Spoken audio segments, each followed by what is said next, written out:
से आपकी बात हुई है, आप डीजी से भी मिले कुछ देर पहले जब आपसे बात हुई थी, क्या आश्वासन आपको दिया गया है?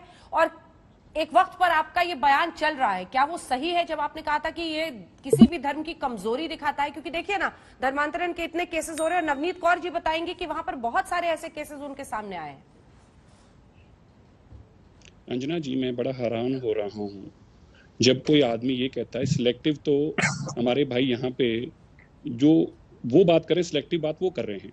पहली बात, क्या जो कानून बना वो हिंदू लोगों के लिए था? मुझे तो ऐसी जानकारी नहीं है कि यूपी में जो कानून बना हिंदू बच्चियों के लिए कानून बना है। मुझे तो आज ही इनसे पता लगा है कि वो कानून खाली हिंदुओं के लिए था। हमारे मतलब आपको मत सिखा। जो कानून धर्म परिवर्तन के लिए बना, मेरे से ये सवाल पूछा गया धर्म परिवर्तन का, मैं आज भी कहता हूँ बिल्कुल जो मैंने स्टेटमेंट दी बिल्कुल जस्टिफाइड दी, और दोबारा से आपके टीवी चैनल पर वो बोलने लगा हूँ। हमारा धर्म इतना कमजोर नहीं है कि हमें किसी कानून का सहारा लेना पड़े। कैसा लगा मेरा मजाक? वो धर्म परिवर्तन पे बात हो रही थी, फोर्सफुल कन्वर्जन पे नहीं। एक बात। दूसरी बात, वो धर्म कोई हिंदू परिवार के लिए नहीं बना या खाली क्रिश्चियन के लिए नहीं बना। वो कानून जो बना है वो कानून सिख के भी लागू होता है, मुसलमान पे भी लागू होता है, ईसाई और बौद्धी पे भी लागू होता है। तो ये कह देना कि वो हिंदू बच्चियों के लिए बना था और तब सिरसा जी ने ऐसा बोल रहा था, एक बात। दूसरा, मैं आपको यह भी बताना चाहता हूं और बीजेपी के प्रवक्ता को भी बताना चाहता हूं, मुझे नहीं पता कि आप कितनी हिंदू बच्चियां अब तक बचा पाए हैं, पर मैं गर्व से कहता हूं 300 लोगों को पाकिस्तान से यहां पर लेके आया हूं। और आज भी वो 3 सखी बहनें जो रो कर मुझे कह रही थी हिंदू परिवार की, 2.25 साल से मैंने संभाल कर रखा, 2.25 साल से।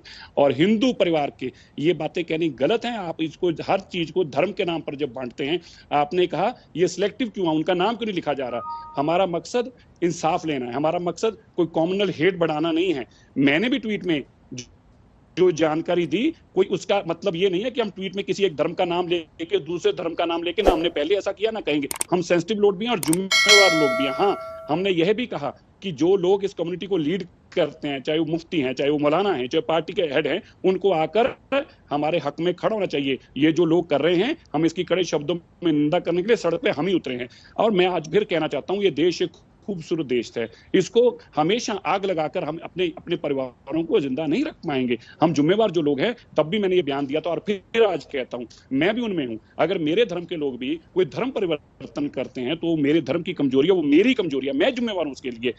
और उसके लिए पुलिस प्रशासन का सहारा लेना ठीक नहीं है। मस्त जोक मारा रे, ये हंस रहे हलकट हंस।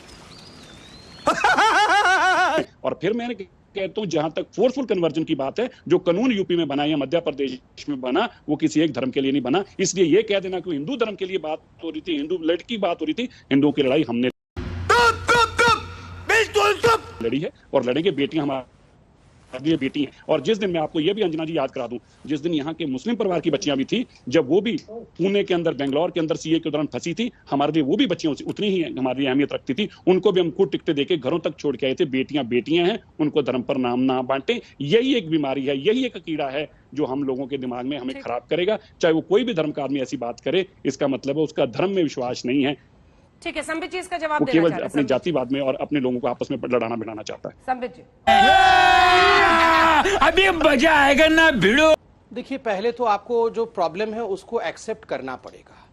अगर हम प्रॉब्लम को एक्सेप्ट नहीं करेंगे तो कभी भी सोल्यूशन नहीं होगा। और प्रॉब्लम लव जिहाद का है या नहीं, हम अगर गोल गोल बातें करेंगे तो कभी होगा ही नहीं उसका निराकरण।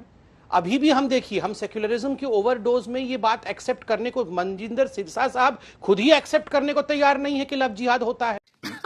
सही पकड़े हैं। फिर लड़ाई कैसे लड़ेंगे हम? फिर ये कानून कैसे बनेगा जिस कानून के विषय में वो बोल रहे हैं? और देखिए, ये केवल प्रॉब्लम जम्मू कश्मीर की नहीं है। उत्तर प्रदेश के अंदर जब अभी जबरन धर्म परिवर्तन किया जा रहा था, जिसका खुलासा आपके चैनल ने किया, जिस पर हमने डिबेट भी किया, 1000 लोगों का परिवर्तन हुआ था। और केवल किसी को गन पॉइंट पे परिवर्तित नहीं किया जाता है, एल्योरमेंट, कुछ लालच देकर, पैसे के लालच के माध्यम से मूक बधिर बच्चों को किस प्रकार से गुमराह करके उनका धर्म परिवर्तन किया जा रहा था। और उनको एक एलिगेशन है कि सुसाइड बॉम्बर के रूप में भी इस्तेमाल करने को वो संगठन सोच रही थी। ये सारी चीजें बहुत भयावह है। और लव जिहाद का जहां तक सवाल है, याद रखिए, कोई भारतीय जनता पार्टी ने लव जिहाद के विषय में पहले नहीं बताया। सबसे पहला कंप्लेन क्रिश्चियन कैथोलिक ऑर्गेनाइजेशन ने केरल में लव जिहाद के विषय में किया।